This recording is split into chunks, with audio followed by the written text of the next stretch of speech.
Student, good morning. कल हमने fundamental principle of counting for addition and fundamental principle of counting for multiplication सीख चुके हैं, right. उसके सारे के सारे कॉन्सेप्ट हम लोगों को क्लियर हो चुके हैं। आज हम कुछ नया सीखने वाले हैं, परम्यूटेशन और कॉम्बिनेशन के बारे में। Understand? So let us start permutation and combination. So look at here student, सबसे पहले हम एक एग्जांपल लेते हैं। 8 नंबर्स ले लेते हैं, 1 2 3 4 5 6 7 8। 8 नंबर्स हमने ले लिए हैं। अब हमने ये करना है कि ये 8 नंबर में से हम लोगों को 3 नंबर सिलेक्ट करने हैं। टोटल नंबर कितने हैं? 8 नंबर से 1 2 3 4 5 6 7 8 नंबर से। अब 8 नंबर में से 3 नंबर्स को क्या करना है? सिलेक्ट करना है, राइट। 3 नंबर को सिलेक्ट करना है तो कोई कैसे सिलेक्ट करेगा? तो 1 2 3 को सिलेक्ट करेगा, कोई 3 4 5 को सिलेक्ट करेगा, कोई 5 6 7 को सिलेक्ट करेगा, कोई 3 4 5 को सिलेक्ट करेगा, या फिर 3 5 6 को सिलेक्ट करेगा। और ऐसे बहुत सारे जो डिजिट्स हैं वो सिलेक्शन होते जाएंगे। अंडरस्टैंड? सो हमने यहाँ पे क्या किया हुआ है? सिलेक्शन किया हुआ है। और ये जो सिलेक्शन है ये क्या है? कॉम्बिनेशन है, कंबाइन है। 1 2 3 ये कॉम्बिनेशन हो गया 3 4 5 का, 5 6 7 का, 3 4 5 3 5 6 का कॉम्बिनेशन हो गया। अब हमारे चैप्टर का नाम क्या है? कॉम्बिनेशन से। तो इसको क्या कहा जाएगा? कॉम्बिनेशन। यानी क्या करना है? टोटल नंबर में से अगर किसी को सिलेक्ट किया जाता है तो उसको क्या कहा जाता है? कॉम्बिनेशंस कहा जाता है। क्या कहा जाता है? कॉम्बिनेशन। अगेन 8 नंबर्स है, 8 नंबर्स में से हमने 3 नंबर को सिलेक्ट करना था, तो 3 नंबर कैसे भी कोई भी सिलेक्ट कर सकता है, राइट। तो ये जो हमारा कॉम्बिनेशन हुआ, ये नंबर्स का जो कंबाइन बने, वो नंबर को क्या कहा जाता है? कॉम्बिनेशंस। अंडरस्टैंड? अब हम यहाँ पे एक और एग्जांपल ले लेते हैं। यहाँ से 1 2 3 को सिलेक्ट कर लेते हैं, राइट। अब मैं ऐसा बोल रही हूं कि 1 2 3 को रीअरेंज करना है। क्या करना है? Rearrange in all possible ways.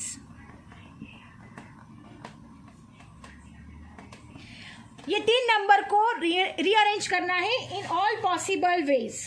तो कैसे हम लोग पॉसिबल वेज में इसको अरेंज करेंगे? तो कोई 1 2 3 लिख देगा, फिर कोई लिखेगा 2 1 3 लिखेगा, फिर कोई लिखेगा 3 2 1, राइट। देन कोई लिखेगा 2 3 1, राइट। फिर कोई लिखेगा 2 1 3, राइट। फिर कोई लिखेगा 3 2 1 3 1 2। सो ये जो सारे हमने पॉसिबल अरेंजमेंट्स किए हैं, राइट। नंबर में से हमने क्या किया? पॉसिबल अरेंजमेंट्स किए।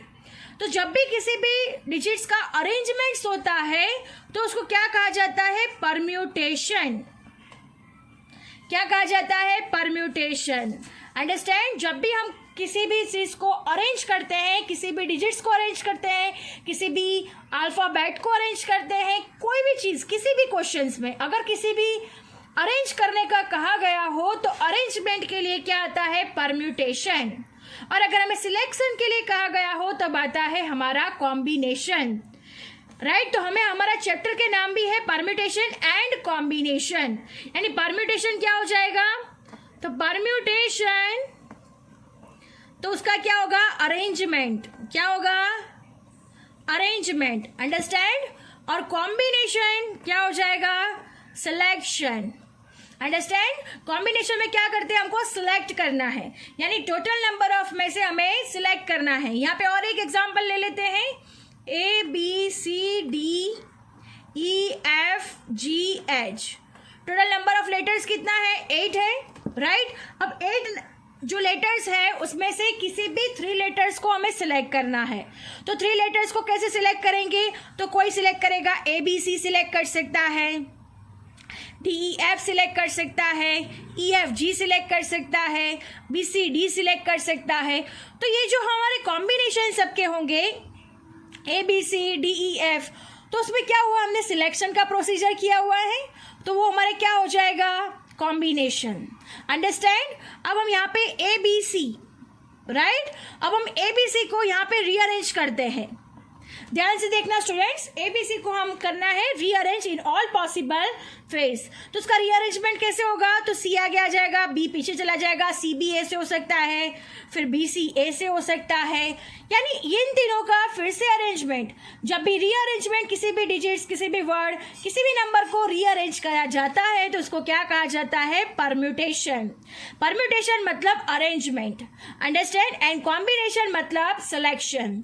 जब भी हम किसी भी इसमें से सिलेक्ट करते हैं तो उसको क्या कहा जाता है? कॉम्बिनेशन। और किसी को भी अरेंज किया जाता है तो उसको क्या कहा जाता है? परम्यूटेशन। अंडरस्टैंड? कॉम्बिनेशन और परम्यूटेशन दोनों का मीनिंग आपको समझ में आ गया होगा।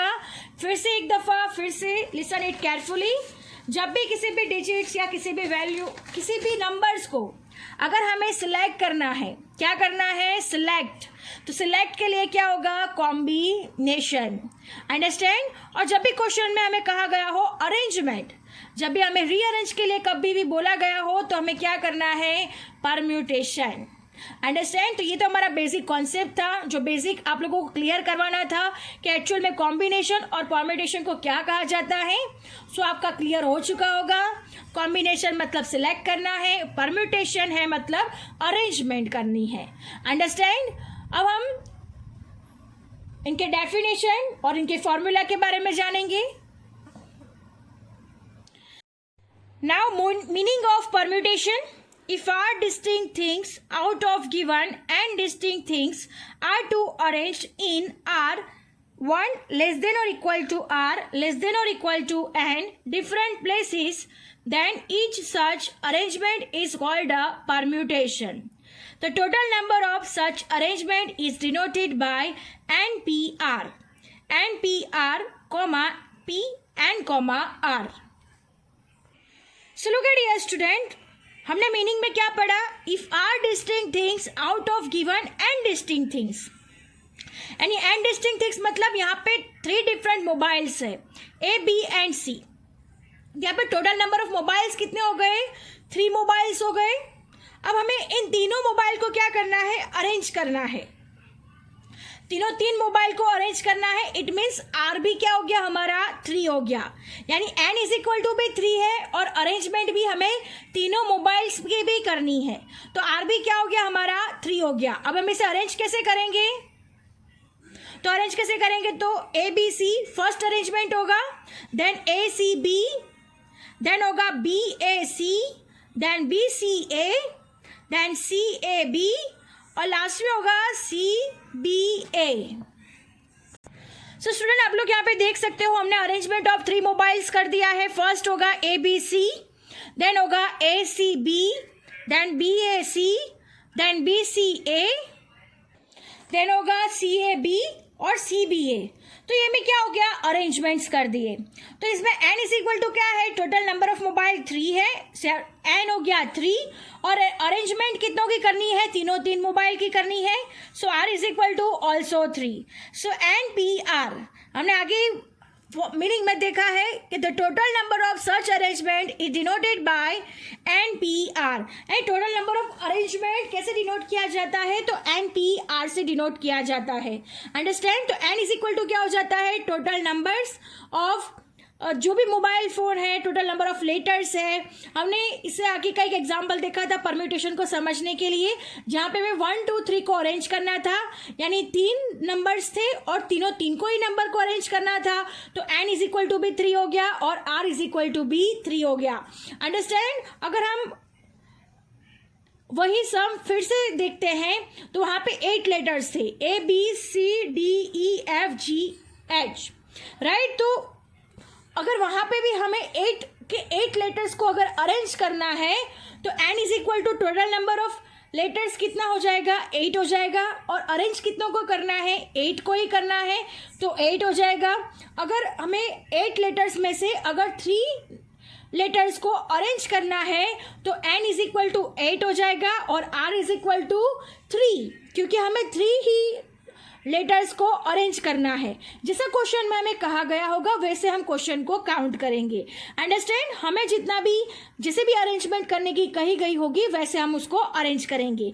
ये एग्जाम्पल में हमें 3 मोबाइल है, तीन मोबाइल को अरेंज करने के लिए कहा गया है, तो सो एन भी हमारा 3 हो गया और आर भी हमारा 3 हो गया। अगर यहाँ पे हमें ऐसा कहा जाता कि 3 मोबाइल में से किसी 2 मोबाइल को अरेंज कीजिए तो हमारा एन तो 3 ही रहता, बट अरेंजमेंट के लिए आर कितना हो जाता? 2 हो जाता। Understand? So if R is a distinct things out of given n distinct things are to arrange in a different places, then each such arrangement is called permutation. ये जो arrangement हुए हैं उन्हें क्या कहा जाएगा? Permutation. Understand? The total number of such arrangement is denoted by NPR. Understand?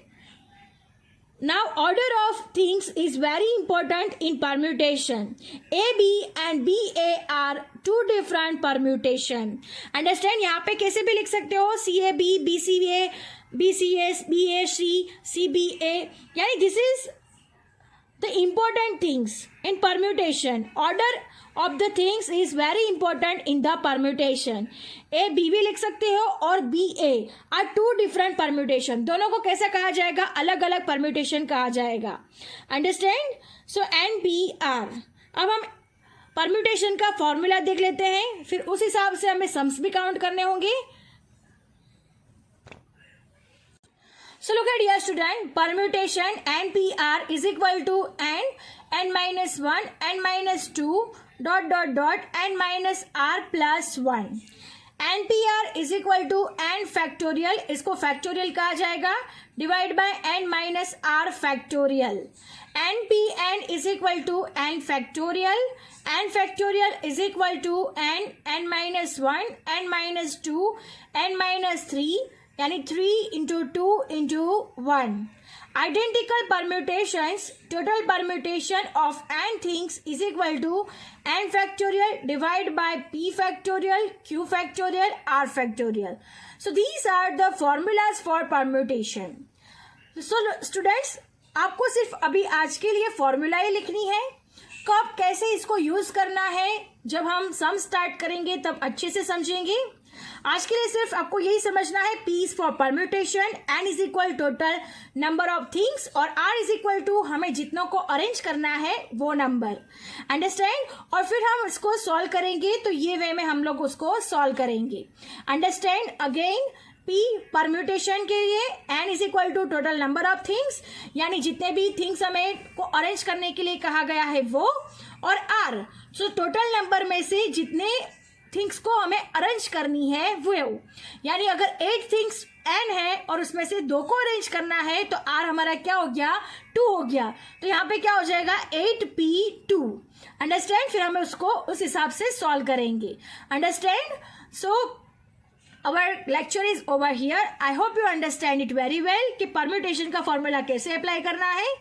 जब हम सम स्टार्ट करेंगे तब अच्छे से सीखेंगे। आज के लिए सिर्फ इतना ही कि आप आज फॉर्मूलाज लिखें और उसको अंडरस्टैंड करें। Thank you students.